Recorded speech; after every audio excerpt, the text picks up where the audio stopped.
Why is it surprising, and you guys can speak to this, because obviously you have a life offset, you do these things, you know, and we watch this movie and Luke shows up at the sorority with the flowers and the date, and everybody's freaking out like they've never seen, like he's an alien because he's doing this romance. I mean, is romance, do you not see romance in your life around you with the people you know and stuff, or is, you know, so much that it is shocking in the movie when this happens? I see a different form of romance. I mean, you think about Nick, and when he writes his books, he's really talks about love letters a lot, and I don't know that love letters necessarily exist in my generation in the way that they did back then. You know, I'll write love letters, but it's more of like a silly card with like hearts, and you know, there's like decorations involved. So I think it's just evolved over the years, and especially with technology and texting and phone calls, people get lazy.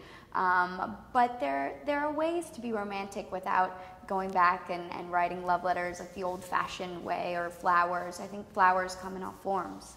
Yeah, and you guys had a great chemistry on set. There was that was one thing that really grounded the audience in.